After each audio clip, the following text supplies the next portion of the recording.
por tudo que tens feito, por tudo que o Senhor ainda há de fazer.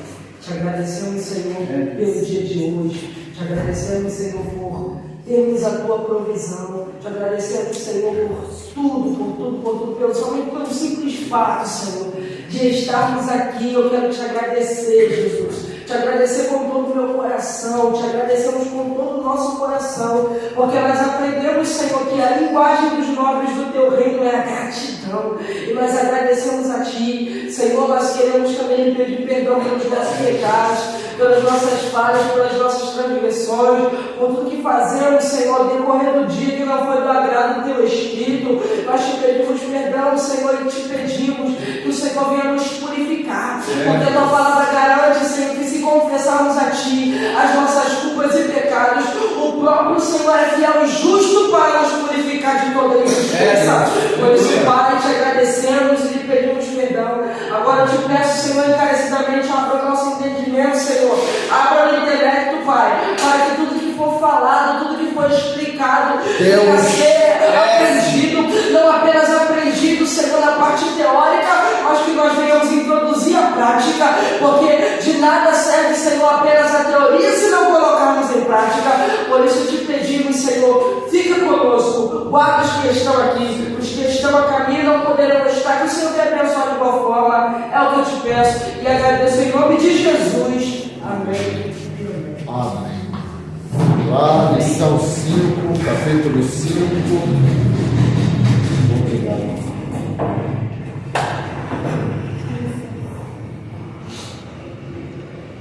Vamos dar uma aula assim bem resumida aí para vocês terem tempo para fazer a prova.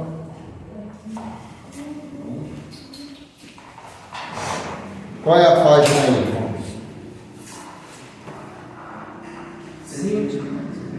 Oi? 127. Página 127. Vocês já vão começar marcando. Nós vamos estudar as seitas orientais e vocês vão começar marcando Seishonoye. Marque esse título. O que eu vou ler agora não precisa marcar, tá? Seita com aproximadamente 2 milhões de membros e simpatizantes somente no Brasil. Suas atrações principais são as curas divinas e outras práticas como, aí vocês marquem, o culto diário aos antepassados.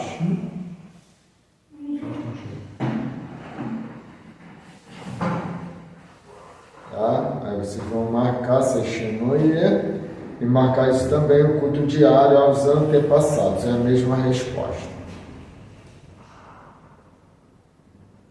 Que segundo eles os protegem permanentemente e outras que veremos a seguir, né? Então, uma doutrina como a gente vê aí no dia a dia as pessoas que não têm muito conhecimento, né, de uma forma às vezes até inocente, né, fala, não, mãezinha está cuidando de mim, né, está me protegendo, né, e coisas assim que a gente ouve, né, no nosso dia a dia. Meu irmão está cuidando de mim lá no céu e essas coisas todas, né? Então são cultos que eles propagam aos antepassados deles, né, ao avô, à bisavó e aqueles que já se foram, tá? Então por isso é caracterizada esta seita.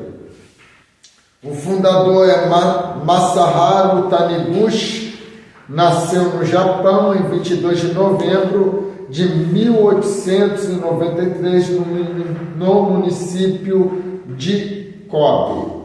Por ser de família bastante pobre, foi adotado por um tio. Este era pequeno e abastado industrial que o educou severamente. Taniguchi gostava de ler. Espiritualmente participou do espiritismo e parapsicologia, né? Ciência que estuda experimentalmente os fenômenos ditos ocultos, como comunicação com o espírito dos mortos, dissociação da personalidade e comunicação telepática e etc. a Umotóquio e Itoi, religiões japonesas. Taniguchi faleceu em 17 de junho de 1985 em Nagasaki.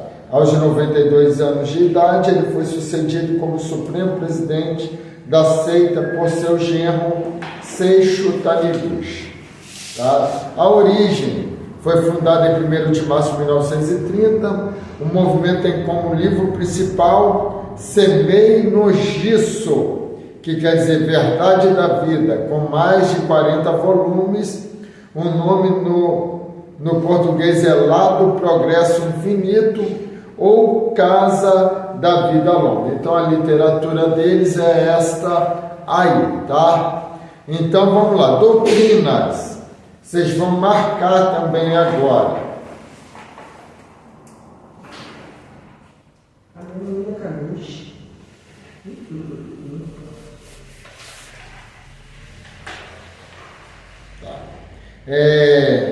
Marque aí o quê?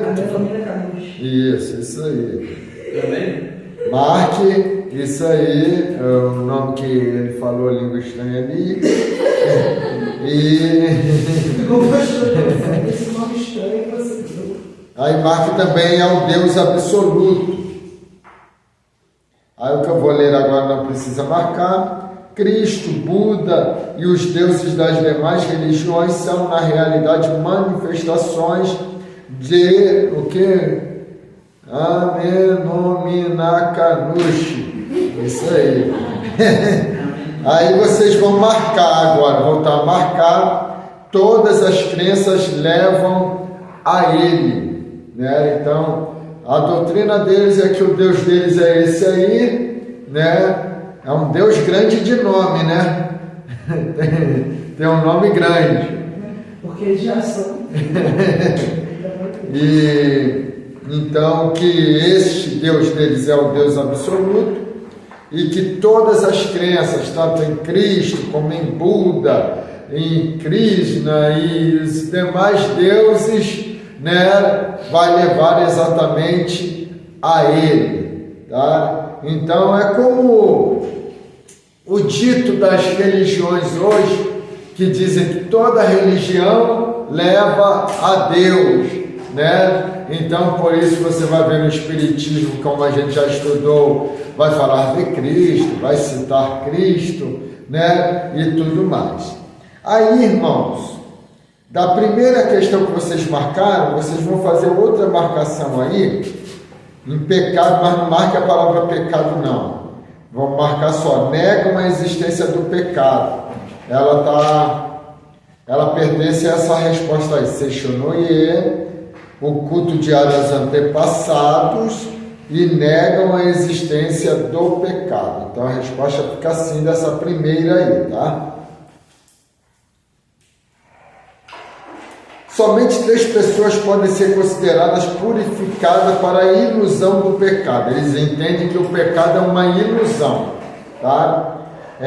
Taniguchi, Buda e Jesus Cristo, né? Então nós temos a refutação que somente quem tira, purifica os nossos pecados é Cristo, né? João, ele viu, João 1:29 diz: eis aí o Cordeiro de Deus que tira o pecado do mundo, tá? Aí eles falam sobre karma. O que é karma? É que você vai ressurgir ou vai reencarnar até, ou alguma coisa vai acontecer na tua vida, e aquela coisa que está acontecendo é um karma de algo que você fez, de algo que você errou, e você tem que ficar arrastando aquilo pelo resto da sua vida, tá? Salvação. Ser salvo é poder livrar-se da ilusão das doenças, do mal e da morte.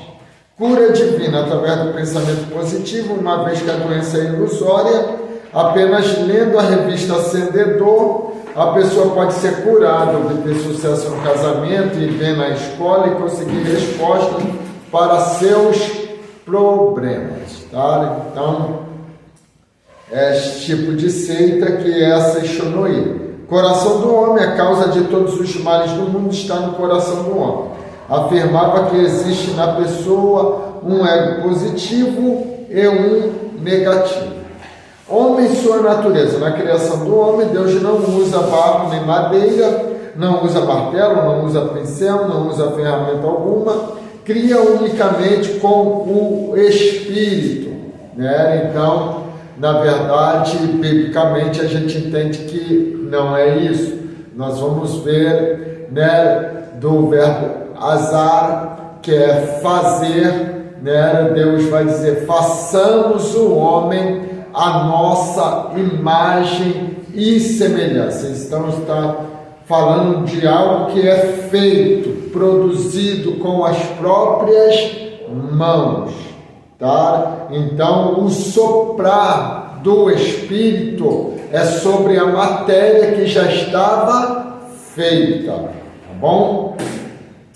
A cruz de Jesus é ineficaz para eles. O pecado, se o pecado existisse, nem Buda nem Jesus Cristo conseguiria extingui-los. Aí vocês vão marcar, é outra resposta. A Seishonoye também é religião ou seita que tem dono. Isso. A tendência é passar de pai para filhos. Isso, até filhos.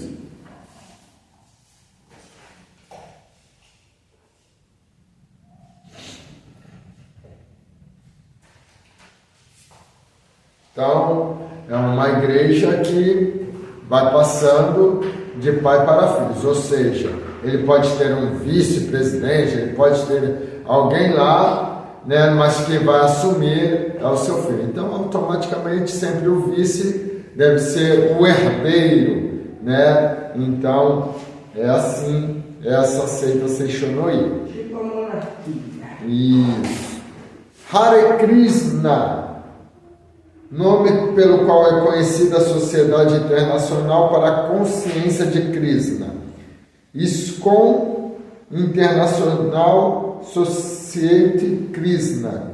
E outro nome aí, que eu não falo inglês, é um tipo ortodoxo de hinduísmo vedatista.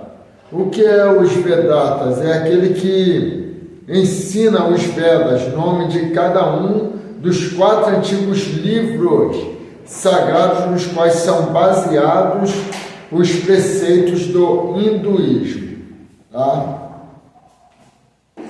O fundador, Abhay Charan Bhaktivedanta, e tem mais, Swami Prabhupada, era um homem culto, nasceu em 1896 em Calcutá, na Índia, onde também estudou filosofia, inglês, economia e principalmente religião.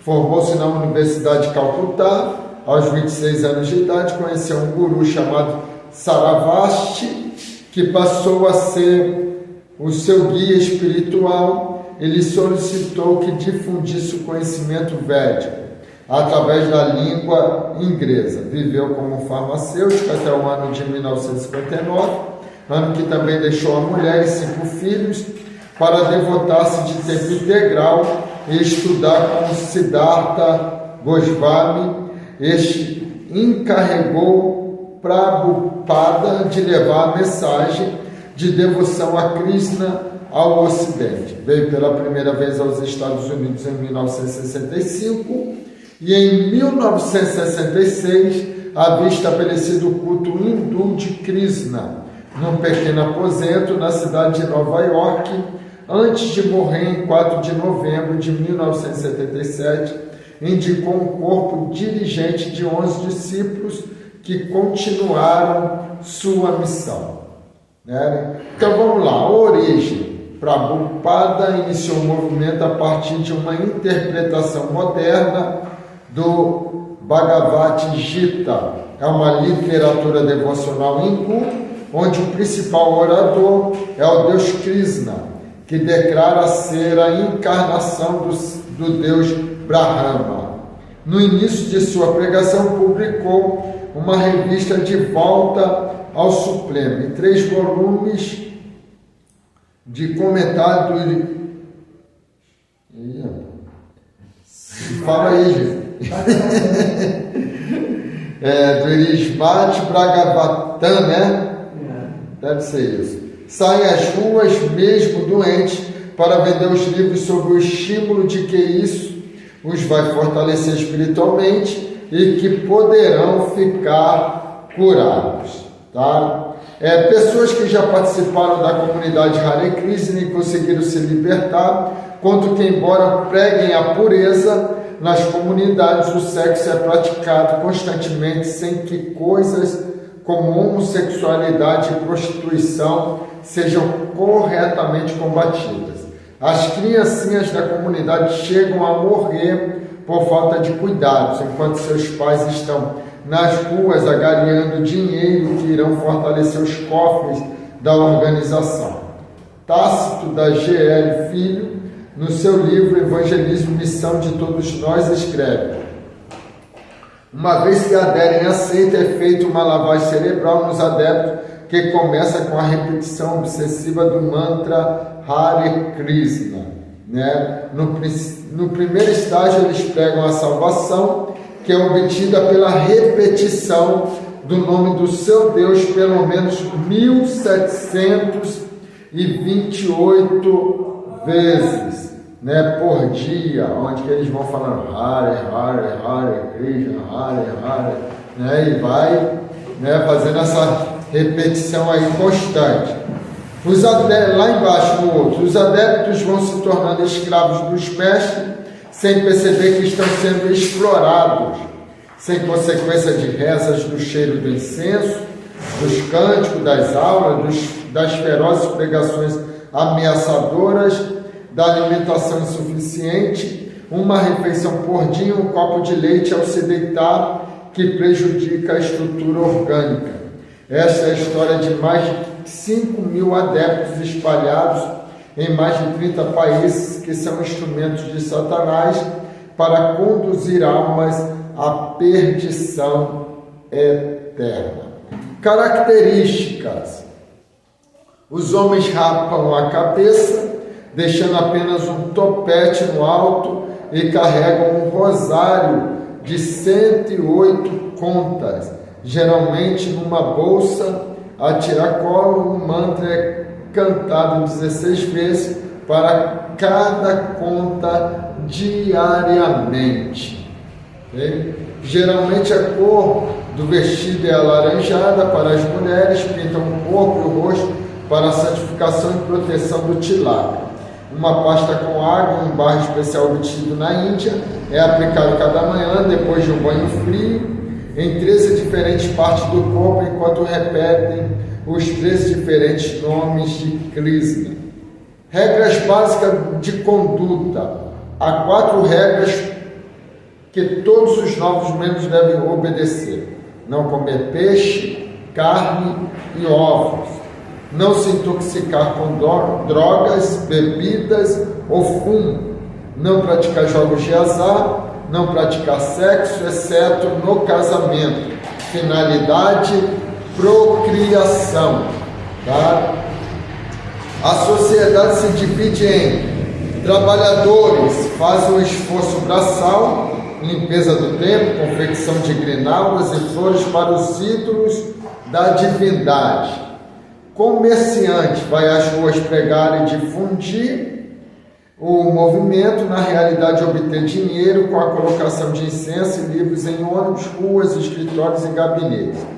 Administradores exercem a função de direção no templo, na editora ou na fazenda, traduzem do inglês, escrevem e estudam as escrituras védicas. Então, a maioria das seitas orientais, eles não vão ter a Bíblia, né, como a sua regra, né? Então aqui eles criam são baseados dentro de uma ideologia, né, e dentro de alguns livros de concepção que muitos dizem que vem de experiências individuais espiritualmente falando, que assim tiveram, tá? Os ídolos das divindades nos templos não são considerados como ídolos pelos devotos, senão como encarnação de Krishna, aparecendo em formas materiais. As mulheres, a segregação de sexo, as mulheres e crianças adoram de um lado do santuário, os homens de outro, as mulheres e os homens fazem suas refeições separadamente, as mulheres se aconselham que não façam nada por sua conta, de modo que não podem sair do templo sem permissão. Se tiver de sair para um recado, deve sair acompanhada de um membro da ISKCON, né? A situação da mulher é a de uma verdadeira criada do marido. Doutrinas panteísmo. Apesar de todo o esforço de Prabhupada em fazer da sua seita uma seita monoteísta, ela não escapa das origens. O Senhor Krishna tem 4 deuses assistentes: Vasudeya e Sankarsana. Estão ao meio, à esquerda e à direita. Pradyumna está à direita, e Sankarsana e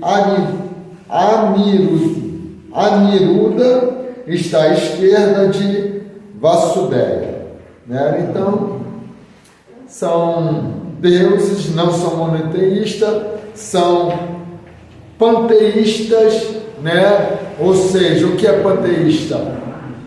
Um animal é Deus, uma árvore é Deus, então tudo para eles na natureza é Deus, né? Então eles são panteístas. Reencarnação, eles creem na reencarnação para a evolução do espírito. Então, se você tem que reencarnar até evoluir, né, a ser uma divindade, então é o que a maioria dessas seitas orientais ensinam. Vida eterna, após a morte, o devoto de Krishna receberá um corpo diferente, transcendental, livre de limitações materiais e investido de 3 qualidades essenciais: eternidade, liberdade dos modos materiais e liberdade das atividades infrutíferas, realizando assim a sua volta ao Supremo, que é a união vital com Deus. Essa união é anunciada por Krishna no Bhagavad Gita, né? Aí tem aí um trecho deste livro: do planeta mais elevado no mundo material até o planeta mais baixo, todos são lugares de miséria, onde nascimento e morte se repetem. Mas aquele que atinge minha morada nunca nasce novamente, né? Então, é um trecho deste livro aí. O mantra, aí vocês vão marcar. A palavra mantra em sânscrito quer dizer instrumento para conduzir o pensamento. Né? Sânscrito é a antiga língua sagrada da Índia.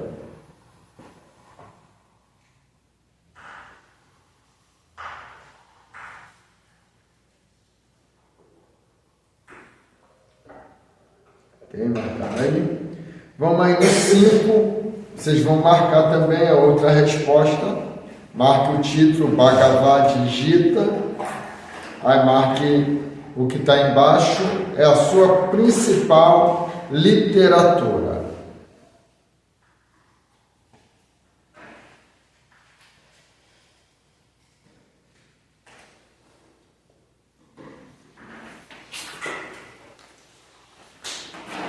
A felicidade. A verdadeira felicidade consiste na entrega total do ser ao seu Deus Krishna.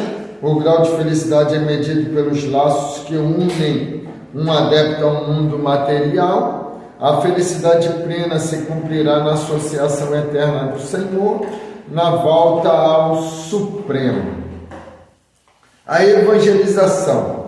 Não sei se podemos usar esta palavra para aquilo que consideram ser a sua tarefa principal na Terra: anunciar a mensagem do deus Krishna. Compreende que sua principal missão é espalhar a doutrina, principalmente através da literatura, né? Literaturas que são vendidas, tá? Eles vendem. Celibato, né? Alguém sabe o que é celibato? É a pessoa que se reserva alguma função na igreja, ela, na igreja lá, então, ou seja lá o que for a religião, aí ela tem que se abster de prazeres mortais. Tipo relações sexuais. Isso aí. Se aplica mais no relacionamento sexual. Então, encoraja o celibato, é exemplo do que fez Prabhupada, que deixou mulher, filhos, trabalho e tudo mais para se dedicar integralmente a serviço de sua doutrina. Há uma grande contradição naquilo que tem como teoria e o que fazem na prática. Enquanto aconselha o celibato por entender que é uma maneira da pessoa se dedicar mais à divindade, por outro lado não punem a prática do sexo de maneira desregrada e imoral que muitas vezes é praticado entre os adeptos. Eles propagam que deve praticar o celibato, mas quando há atos imorais de relacionamentos sexuais indevidos, isto não é combatido, tá bom? Então essa seita aí. Irmãos, esse questionário está corrigido, não está? Está corrigido. Então depois a gente só vai fazer o resumo. Vamos aí logo para a segunda parte. Vocês querem fazer um intervalo rapidinho? Vamos fazer um intervalo rapidinho, depois a gente volta, né? Já termina, vocês fazem a prova. Meu cafezinho, abençoar, né, da condição financeira, a gente pode pular até para o médio. Se Deus quiser, continuar. Tem muita diferença não. Médio eu acho que está. Era 70, se aumentou, eu acho que não aumentou. Se aumentou, não deve passar de 80 não. São quantos? 20 também? São 12, um ano, média é um ano. Mas depois tem uma passada. O ano passado acho que é 100 e tal, né? É isso aí, paguei 109, paguei Mas os também 10. um ano, pastor? Oi? Um ano também? Um é um ano também, o avançado é um ano também. Pronto, agora você começa agora. Vamos. Eu paguei 115, pastor, no livro da avançada. Deus quiser, a gente entra aí. Vocês querendo, a gente está aí. Não vai. Não, a gente quer, a gente só não tem o que ser.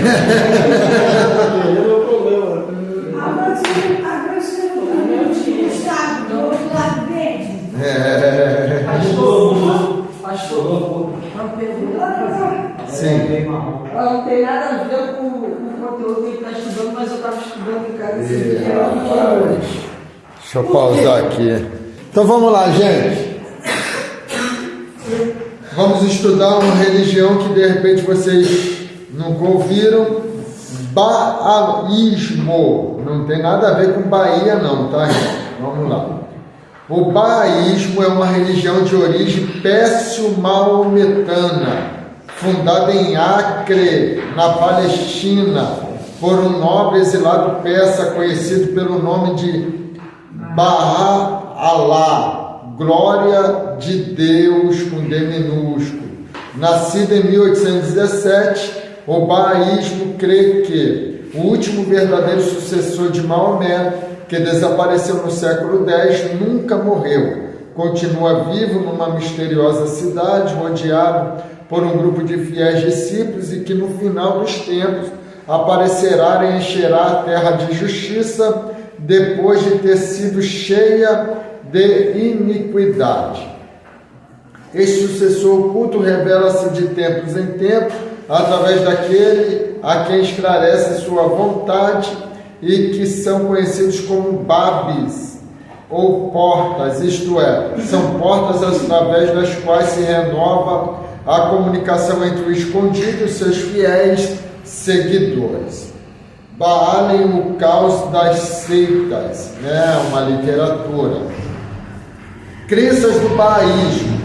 Segundo opúsculo, pequena obra, o que significa ser Bahá'í, publicado e distribuído pela Assembleia Espiritual Nacional dos Bahá'ís do Brasil. O bahá'ísmo crê que há somente um Deus e todo conhecimento do homem vem de Deus através de seus mensageiros. Não é o nosso Deus não, tá, irmãos? Então vamos lá. Vocês vão marcar agora.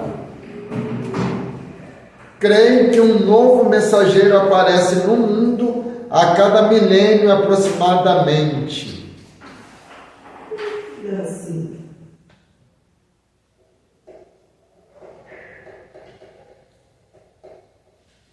Então, vamos lá para a refutação.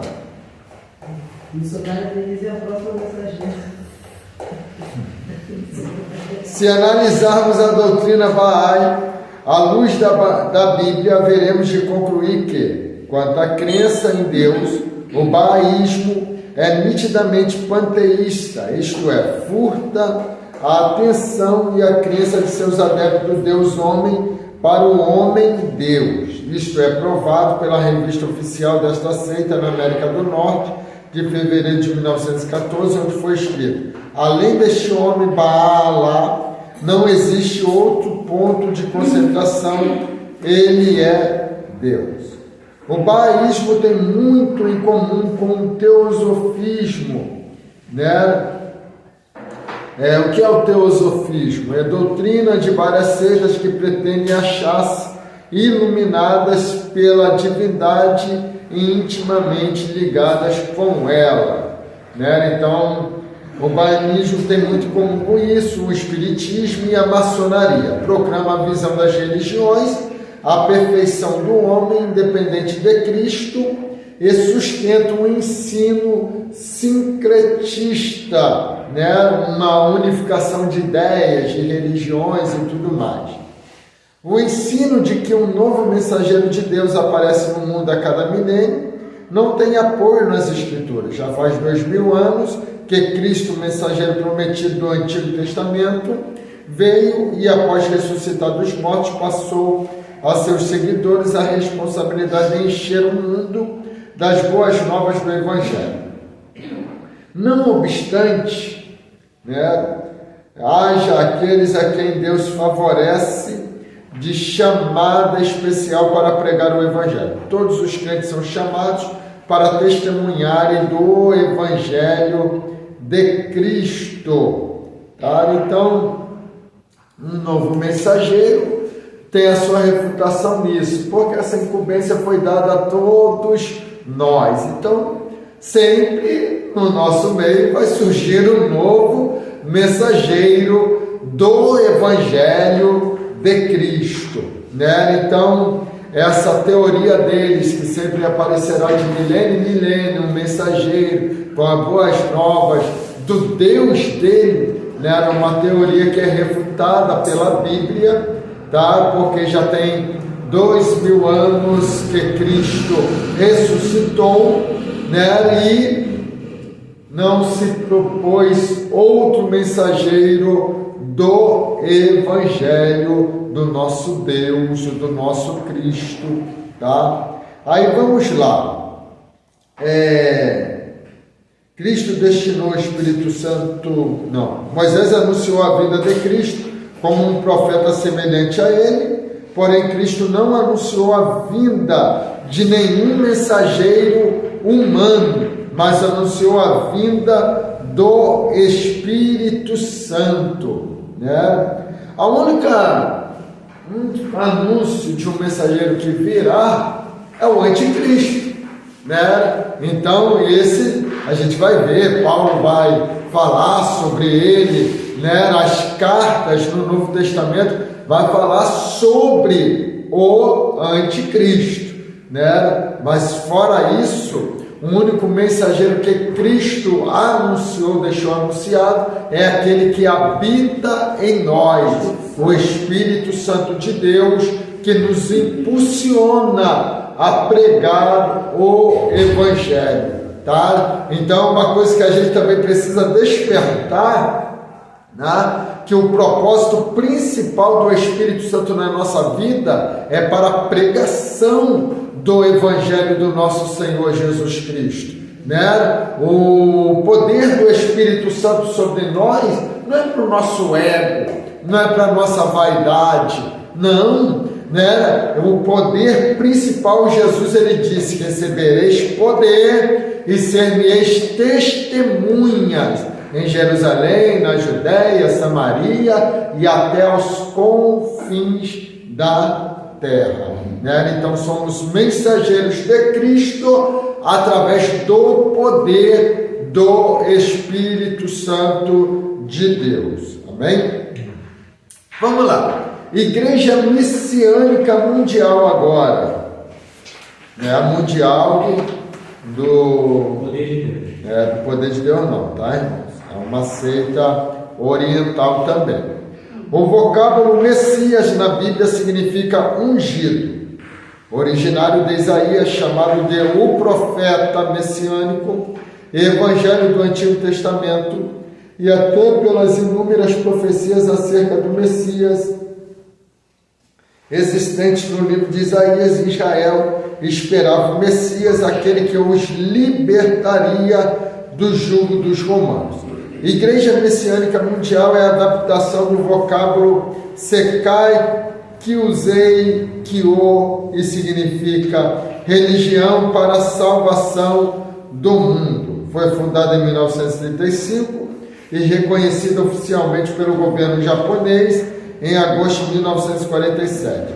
Está sediada na cidade de Atami, Japão. O seu nome original era Dai Nippon Kai, que significa Igreja Kanon do Japão. Seu fundador é Mokichi Okada Meishu-sama, que nasceu em 23 de dezembro de 1882 em Asakusa, Tóquio, Japão. Inicialmente ateu, recusava visitar templos, mas depois de muito sofrimento no ano de 1923, mudou terminantemente sua maneira de pensar e procurou a verdade na religião, onde permaneceu até 1934.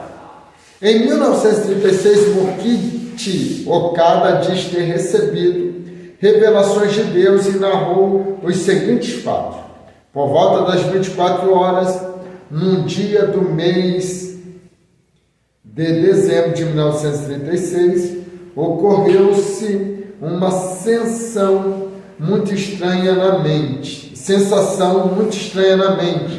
jamais experimentada. Ao mesmo tempo em que a experimentava, sentia-me induzida a falar, mesmo desejando deter esse impulso, não conseguia.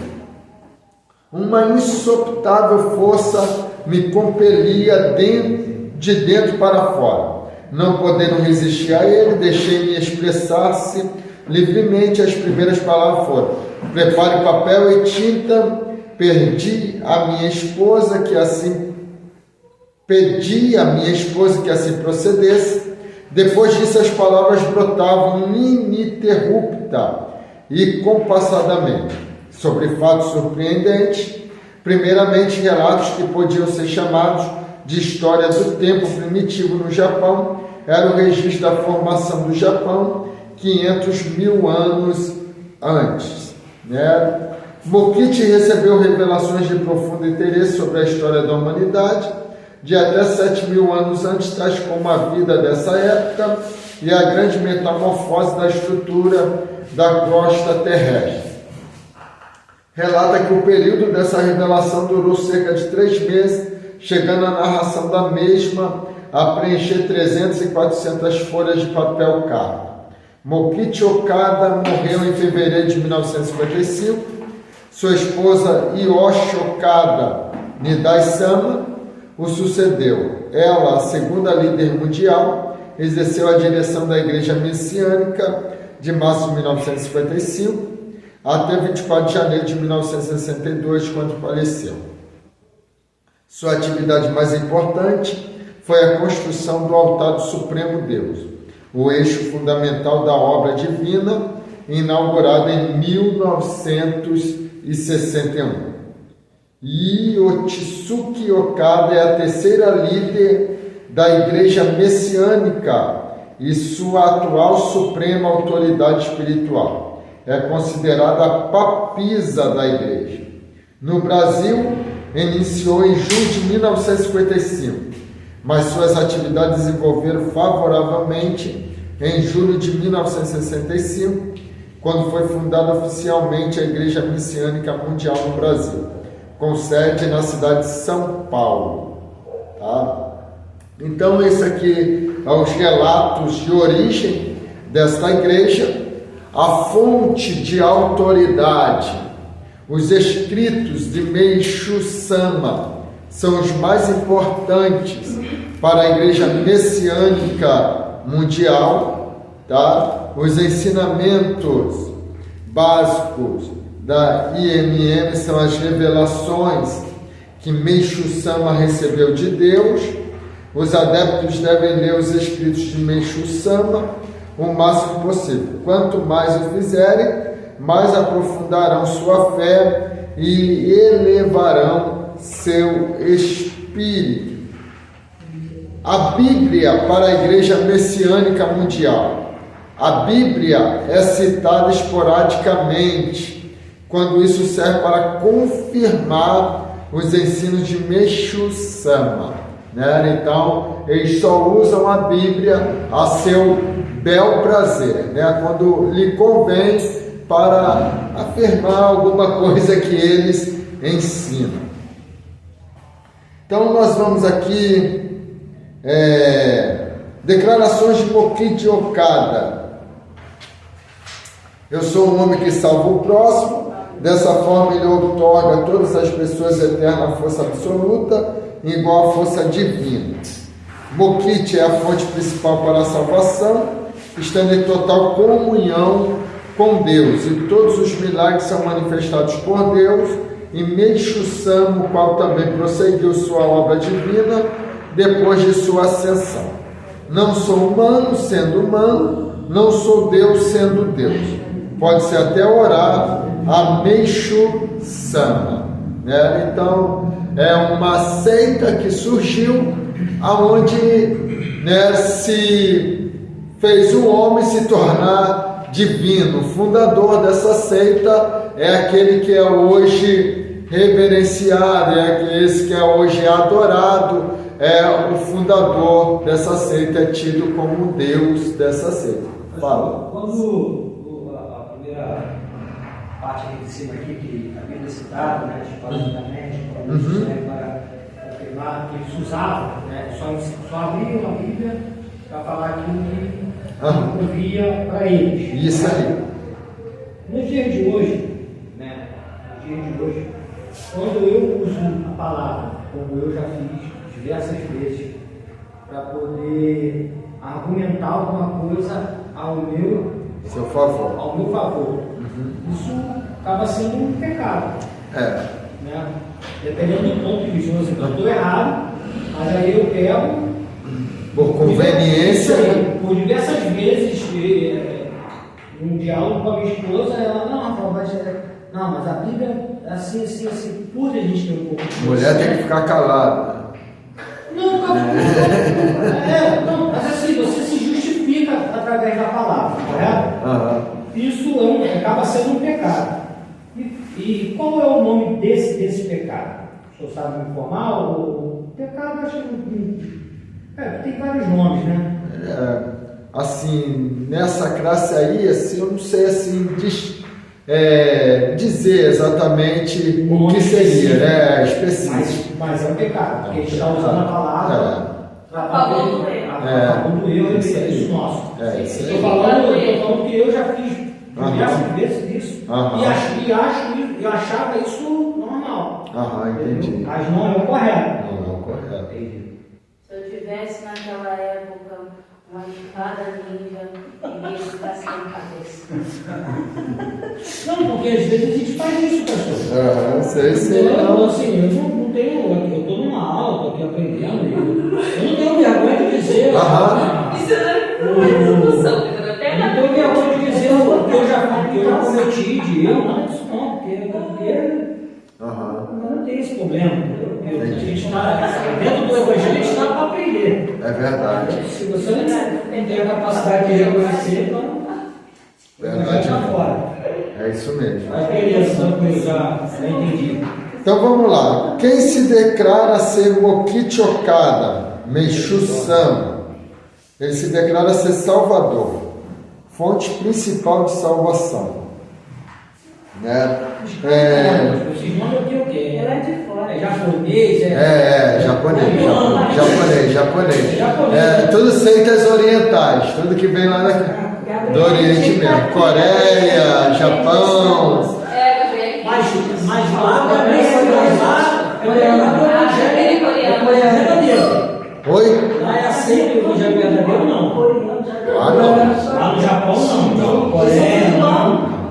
No Japão tem alguns lugares que tem até igrejas, tem igrejas lá. A Coreia, acho que lá da Coreia. A China já é mais comunista. A China, né, não permite de jeito nenhum. Tem duas Coreias, uma delas não aceita. É, a Coreia não Não sei se é de norte jeito ou nenhum. sul.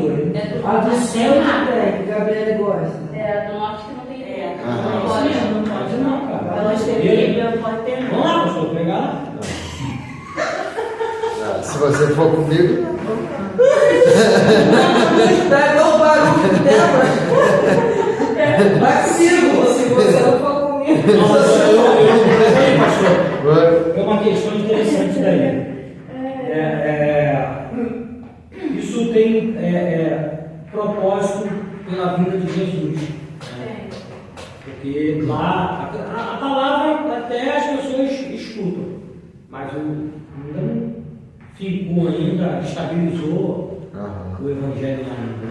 Não é ditadura mesmo. A gente já estudou crisiologia e missiologia, não, né? Não, vai estudar ainda. Então vai estudar isso aí ainda, né? Vai estudar isso aí. Então, vamos entrar no que Vai estudar isso aí. A gente vai estudar uma coisa chamada Janela 1040. Já ouviram falar?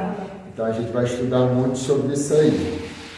É um lugar onde que há um cinturão, né, que impede o evangelho de entrar. E a gente pensa que é só alguns países, mas tem muitos países ainda que o evangelho, para entrar, é só de uma maneira ilegal. Ilegal. As Bíblias só através de contrabando mesmo. China, É. países comunistas na sua grande maioria são assim. Eles não aceitam uma contra o governo, porque eles fazem uma guerra diferente. Aí a gente tira, né, Camila Barros de uma pregação que ela mostrou no stories nesse dia aí, no feed dela. Ela falou, se fosse a Bíblia só fosse apenas um livro, por que o imperador o presidente da China impediria de entrar esse livro lá? Por que o presidente da Coreia do Norte não deixa de jeito nenhum livro entrar? Se fosse apenas um livro. É verdade. Não é? Cuba também não. Hã? Cuba também não. Nepal também. A gente vai ver esses países todos aí. Aí vamos aí em doutrinas, aí vocês vão marcar. São politeístas, adoração a vários deuses. Tá? Então, uma igreja que se diz messiânica, né? Mas na verdade adora a vários deuses. Né? São panteístas também, que prega que Deus é parte da natureza. Alimentos são sem produtos químicos. Ou seja, eles mesmos têm que plantar os seus próprios alimentos. Mal do homem é o pecado, por cuja causa surgiram as doenças. O homem possui 3 espíritos. A alma é o espírito primário, divino em sua natureza, e é o centro da consciência espiritual do homem. Depois vem o espírito secundário, que é o espírito animal em sua natureza. Geralmente penetra o indivíduo na idade de 1 a 2 anos. E terceiro vem o espírito guardião. Ele é selecionado dentre os ancestrais do indivíduo no mundo espiritual e permanece junto, mas não dentro do pessoal até a morte física. Né? Só entra na pessoa do corpo humano. Faltou botar o gato aqui de 7 vidas. Se vocês verem, né, esses desenhos da Disney, tem muito isso aqui. É mesmo. Tem muito isso aí. Todos Né? eles. Se você ver Observa. aqueles antigos, Pocahontas, Mulan, Eu gosto das histórias de o Magic, Branca de Sete Anões, tem a Bela Adormecida, aquele outro também, eu esqueci, que eu gostava, Bambi também é macaco pra caramba, esse desenho de macaco pra caramba. né? Então a gente vai ver aí muito, né? Ali a gente vai dizer nem de uma maneira camuflada não, tá explícita. Mágico de Oz também. Tá explícita. Eu sei assim, conforme o Evangelho ele é pregado, né, em determinados lugares abertamente, As pessoas que seguem outras religiões também vai propagar da maneira deles. Direitos iguais, então assim, tá tudo aí, você escolhe qual que você quer seguir. E vai. Verdade. Aí vamos lá agora, irmãos, para o budismo. Essa parte aí. Budismo tem origem indiana. A maioria lá é tudo Pô, budista, né? eu gostava dele, cara. Ganhava muito dinheiro com esse Buda aí, porque meu pai tinha um Buda na estante lá, botava a moedinha lá, eu catava tudo. Não, eu já ganhei dinheiro assim, fazendo serviço na casa do cliente. Aí o arquiteto ele criou lá uma parte da piscina que ele fez tipo um campo para o cliente, negócio de Buda lá, um jardim, aí eu ganhei dinheiro assim, né? Eu trabalhei, tive que montar tudo, deixei tudo bonitinho, no final peguei a estátua do Buda, botei lá, chaparizinho, aí eu fiz assim, para abençoar lá, né? Não, mas é sério, eu acho que eu tenho essa foto até hoje do trabalho. Assim, o jardim ficou até bonito, mas eu tenho uma. Aí botou o gordão lá sentado lá. Isso aí. Então, vamos lá. Budismo tem origem indiana. É impossível definir exatamente o número correto de adeptos do budismo no Brasil e no mundo. Como tem aumentado a cada dia o número de simpatizantes, podemos afirmar então que no mundo há milhões de adeptos e que é uma das 12 grandes religiões mundiais. Os locais onde se concentra o maior número de budistas são Índia, Ceilão, Birmânia, Siam, Camboja, China, Japão, Tibete, Mongólia, Coreia, Vietnã e Nepal. Só o lugar. Não, são lugares bonitos, sabe? Lugares desse aqui são bonitos. O senhor acha errado admirar a arquitetura? Admirar a arquitetura? Não. Assim, um exemplo. As igrejas católicas, algumas, a arquitetura delas, a construção, eu acho bonito, eu acho bonito. Não de estátua, não. Não, sei. Esse negócio aqui, você vai entrar na internet, os lugares lá, eles são bonitos, cara. Não estou falando da estátua, Sei. estou falando das construções, da arquitetura ali. Eu acho muito maneiro. Sei. Então são lugares bonitos. Verdade. Não, isso aí, problema nenhum. Você não está adorando a estátua? Correto. O fundador, Gautama Siddhartha Buda, de 560 a 477 antes de Cristo. Então essa aqui é uma religião bem antiga, tá?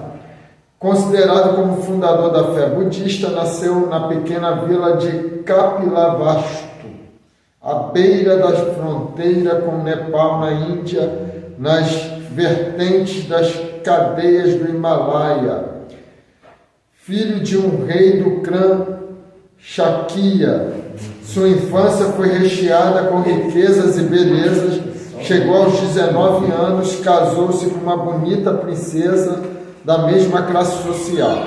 Sua grande renúncia de todas as coisas materiais parece ter sido resolvida após o nascimento de seu primeiro filho, Bahula.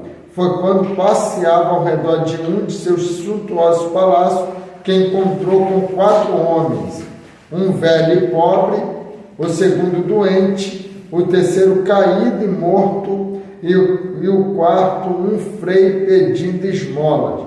Buda ficou chocado com o que viu. Meditou durante meses sobre o sofrimento da humanidade e, enfim, resolveu abandoná-lo lá, a família, procurando tais respostas para suas inquietações e dúvidas, as quais o atormentavam. Buda tinha 29 anos, quando saiu de casa, vagueou mais de 4 anos em busca das respostas. Primeiro entrou num seminário dos Brahmanes, uma seita religiosa da Índia, mas ali não encontrou paz e satisfação. Saiu do seminário e iniciou uma vida de provações, vivendo pelos matos junto com mais 5 amigos. Seu corpo ficou reduzido a pele e ossos, subsistindo somente 1 grão de arroz por dia. Quando estava inconsciente, reconheceu que nada valia o sacrifício, tinha negado ao corpo o que ele desejava, mas continuava sem paz na alma. A partir de então, iniciou sua busca por iluminação, mediante a meditação e certas práticas ascéticas, né? Ou seja, entrega inteira aos exercícios espirituais e penitenciais, ou seja, abrindo mão, jejuando, né? Abrindo mão de prazeres e tudo mais. Por algum tempo ele viveu como um esmoler, né? Não é quem pede, pessoa encarregada de distribuir esmolas, né? E intensificando sua inquirição, tá? Ou seja, averiguação, ele sentou-se debaixo da árvore de Bó. Alguns livros apresentam essa árvore como figueira, de frente para o oriente, resolvido não se movimentar enquanto não recebesse a iluminação buscada. Diz que ele permaneceu sentado em uma só posição, meditando durante 7 semanas. Veio afinal a iluminação que ele buscava e tornou-se então um Buda, isto é, um iluminado. Foi debaixo dessa árvore que recebeu pensamentos que formam a mensagem básica do budismo. Que é essa estátua, Referente a esse comportamento dele. Isso aí. Só tem uma diferença, esse daí tá bem magrinho aqui, né? Esse lá foi bom. Essa daqui é a seita budista mais antiga, né? Mais antiga. Agora já estão atualizados, já engordou tudo. Voltado para a cidade, encontrou-se com seus amigos no Parque Real, pregou-lhes a sua mensagem e os converteu. Dali passaram a andar de vila em vila, pregando as revelações de Buda, o que em apenas 3 meses o número de adeptos alcançava um número de 60 pessoas. Na maioria, homens saciados de riqueza, mergulhados nos prazeres mundanos. Buda enviou os 60 para pregar em todos os recantos da Índia, como missionários, enquanto ele pregava para sua própria família. Nesse tempo é que ele recebeu o título de Buda, que significa aquele que é iluminado ou iluminado de sabedoria divina. Percorreu a Índia por mais de 40 anos, de um extremo ao outro, como um pregador mendigo, comendo nas mesas de seus fiéis ou aceitando qualquer comida ou roupa que lhe dava. E após as refeições, pregava sua doutrina. Buda morreu aos 80 anos, sua filosofia, chamada de budismo, já tinha centenas de milhares de adeptos. Pastor, então, o fato de uma pessoa querer uma estátua, ter uma estátua dessa, né, dentro da sua casa, lá, para ele significa que vai trazer o que? Iluminação, paz. Hoje não, principalmente os brasileiros. Eu estou perguntando, porque um ano depois, a gente não sabe com quem a gente encontra, né, na rua, ou as pessoas, porque Jesus ele envia para determinados lugares, e às vezes você se depara com uma pessoa que se diz ser budista, que crê nessa religião, você sabe conversar com essa pessoa. Entendeu? Hoje o ensinamento, principalmente no Brasil, é que a estátua de Buda vai trazer prosperidade, vai trazer riqueza, né?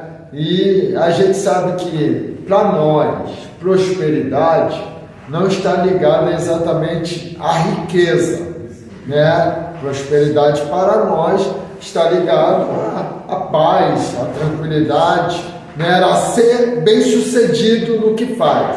Quer ver um exemplo? Uma pessoa pode ganhar 10 mil reais e a outra pode ganhar um salário mínimo, e às vezes aquela que ganha um salário mínimo vive tranquilo do que aquele que ganha 10 mil reais, né? Porque às vezes ganha 10 mil reais e está endividado mais do que o que ganha um salário mínimo, né? Então a prosperidade tem a ver aí com tranquilidade, temperança, boa administração, né? Então isso tem a ver com prosperidade. Porque os homens prósperos de riqueza que nós temos foram aqueles que foram fiéis no pouco, né? Que souberam administrar no pouco. Nenhuma grande empresa, se você buscar a história a fim, você vai ver que ela não começou sendo uma grande empresa, com exceção daqueles que herdam dos seus pais, né? Mas o início de uma empresa, você vai ver que nunca começou. Mesmo herdando, né? Tem uma história.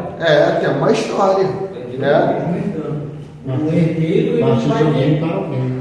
ele não vai ter a honra de dizer que construiu, mas ele tem a capacidade de contar a história, a origem da empresa. Isso. Alguns dizem, eu não sei assim veridicamente, né, isso, mas alguns dizem que a Colgate, né, a história dela é muito bonita. Começou com um homem que começou a fabricar um sabonetezinho, né, de fundo de quintal mesmo, né, fabricar ali, e começou a dar o seu dízimo na igreja, foi dando o seu dízimo, né, e daqui a pouco foi criando outras ideias e fazia pastilente, foi crescendo, né. Alguns dizem hoje que o dízimo da Colgate não é mais 10%, né? Ela dá aproximadamente 70%, né, do lucro da empresa de dízimo. Legal. Né?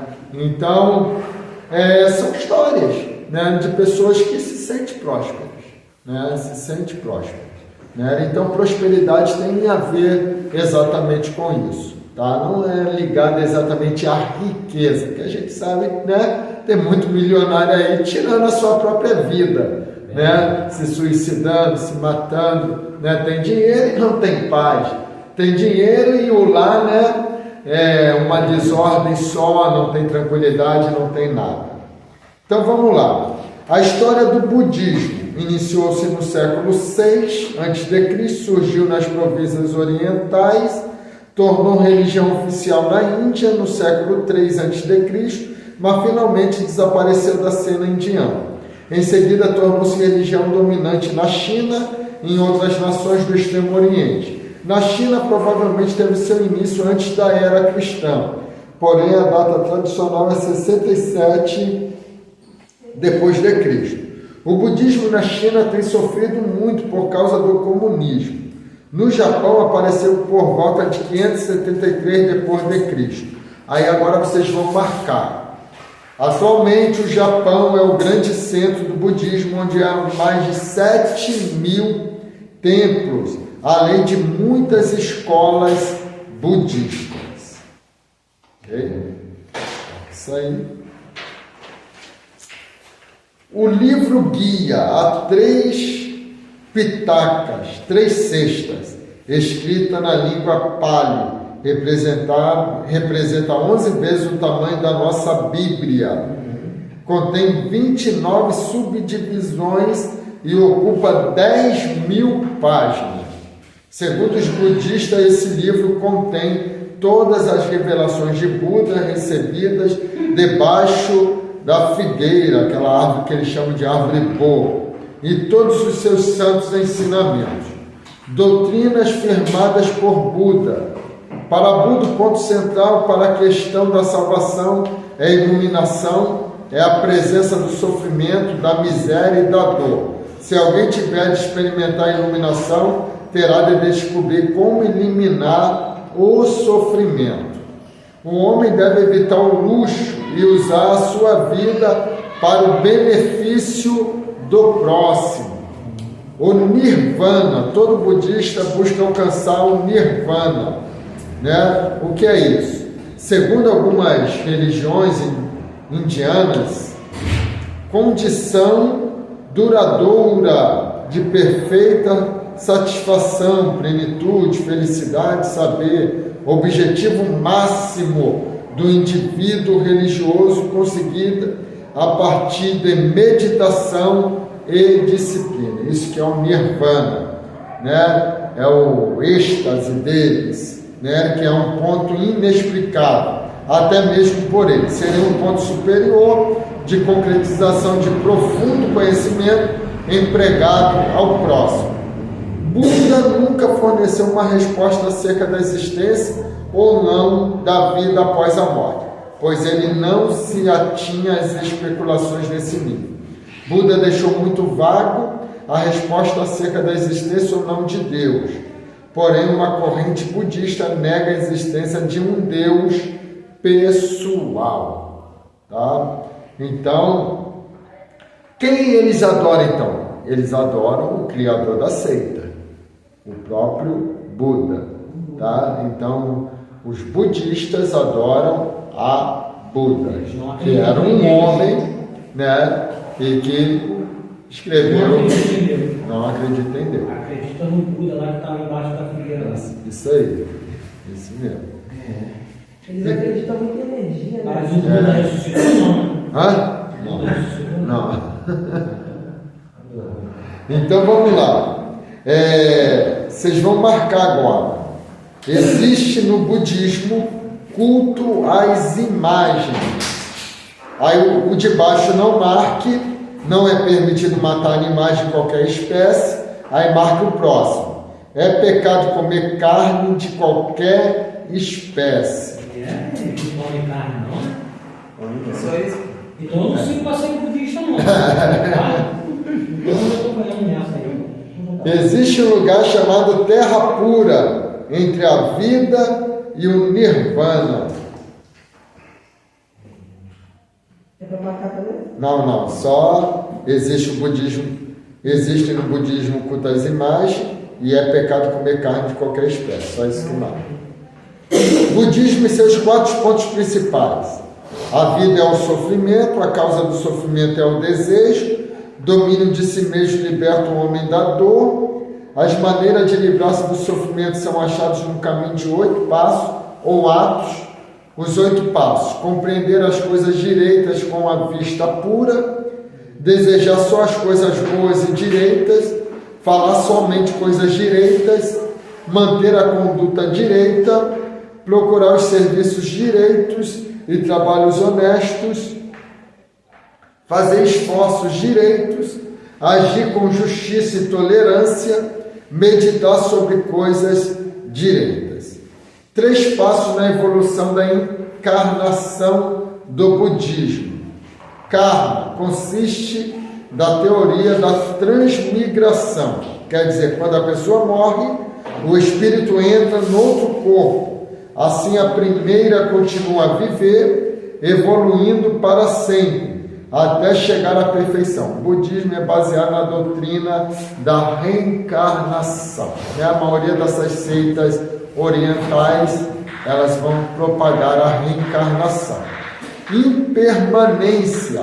Nada é permanente, a existência e a vida passam por um ciclo constante: nascimento, crescimento, decadência e morte.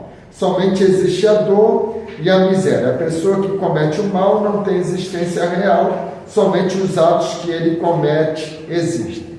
Nirvana é um estado ético, uma condição que elimina o renascimento futuro, é a extinção de todo desejo, a libertação do sofrimento, é uma suprema consciência de paz e descanso, uma perfeita felicidade, é o fim de tudo. Então, alcançou o Nirvana, está feliz por completo, acabou tudo. Você não vai reencarnar mais, encerrou ali tudo ali, né? Então, vamos lá.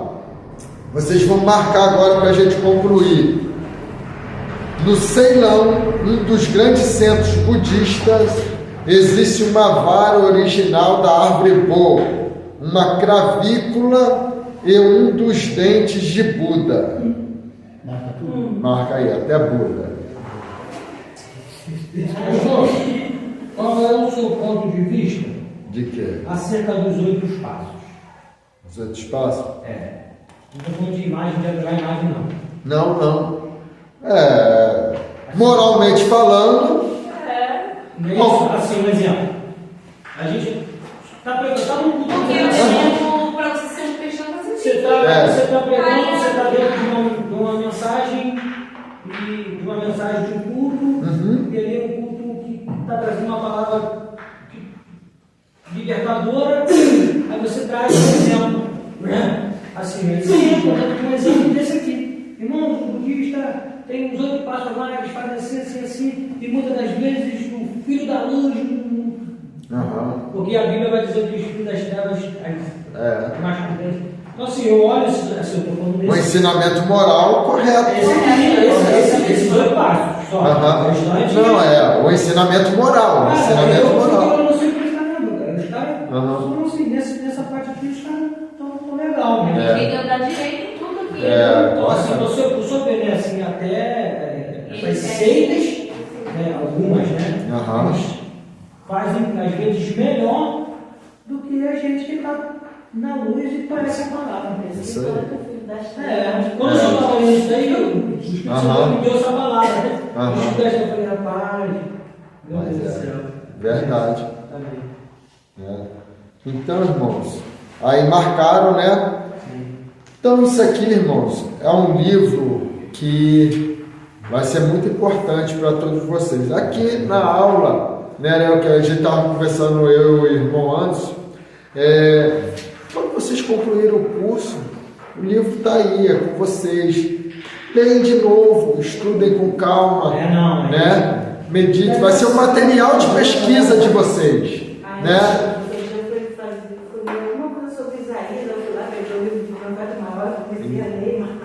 Ajuda bastante, ajuda muito. Eu também faço isso, é meu material de pesquisa até hoje, né?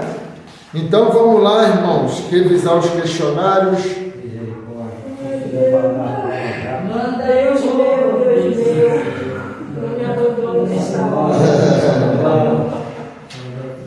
Vamos lá no primeiro questionário lá da primeira aula. Senhor, me revela aí, Senhor, a resposta do livro. Essa revelação aí. não vai te dar.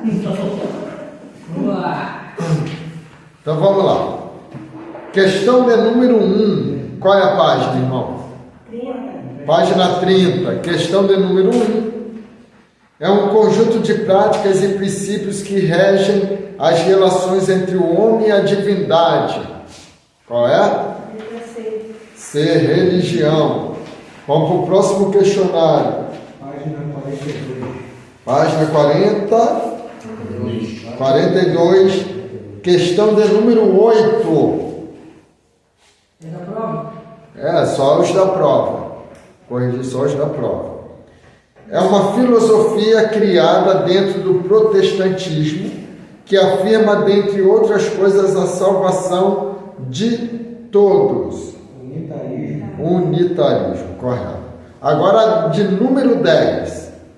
Panteísmo é uma doutrina segundo a qual Deus e o mundo formam uma unidade. Certo ou errado? Certo. Vamos para o próximo.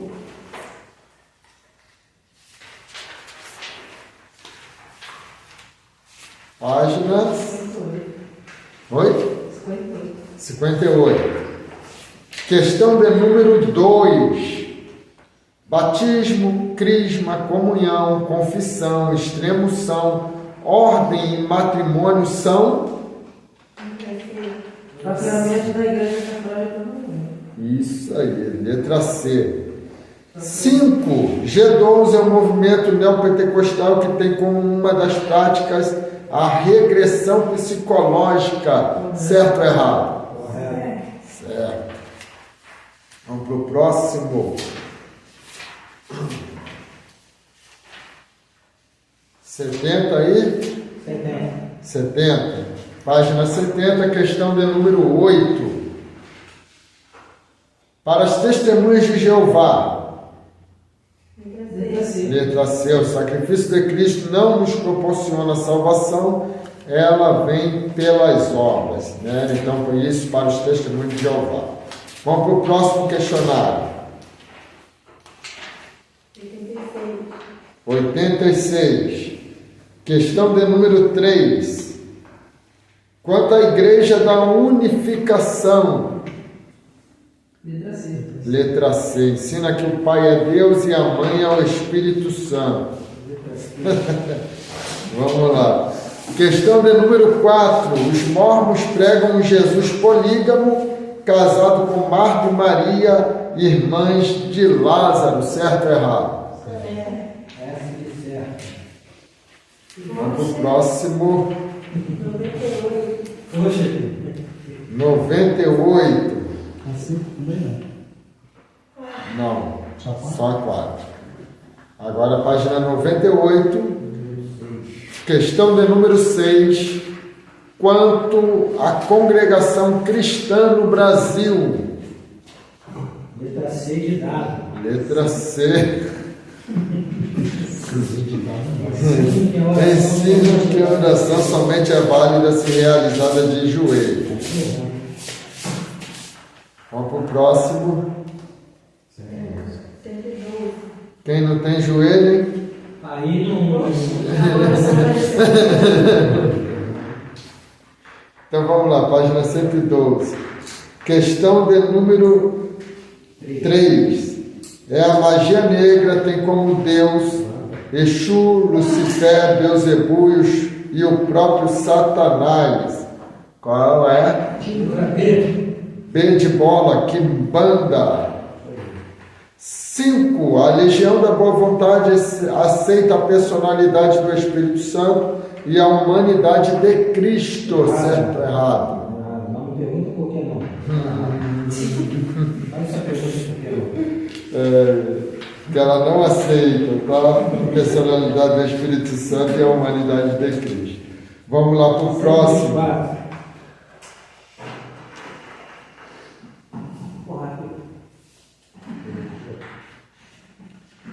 Próximo é página 124, questão de número 7.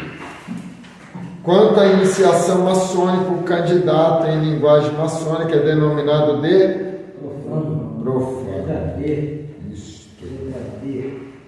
Agora vamos para o próximo aí.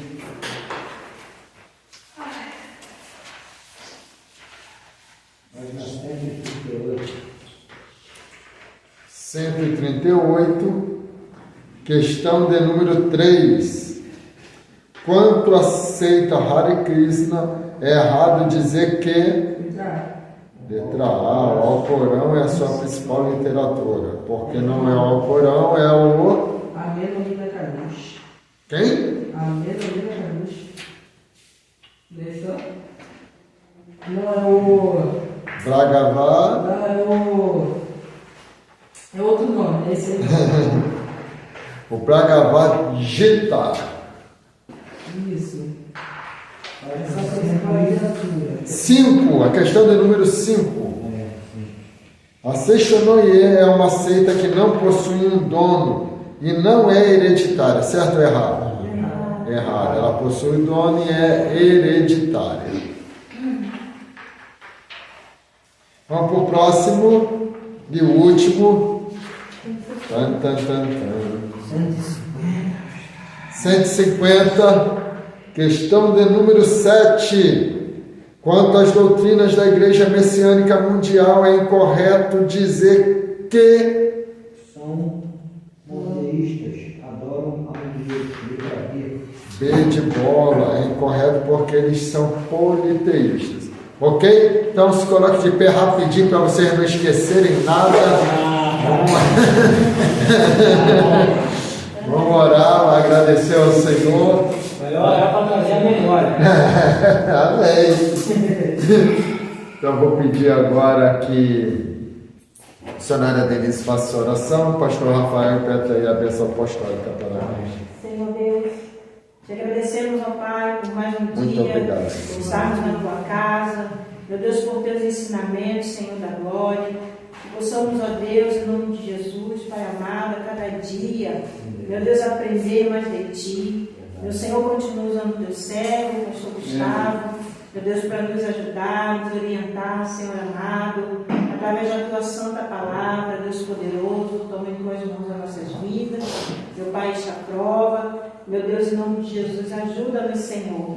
E assim te agradecemos por tudo, em nome de Jesus. Amém. Que a graça do nosso Senhor Jesus Cristo, o amor de Deus e a consolação do Espírito Santo esteja na vida de cada um que espera e aguarda a vinda do nosso Senhor Jesus Cristo. E que toda a igreja diga Amém. Amém. Podem fazer a minha prova. Boa prova para todos.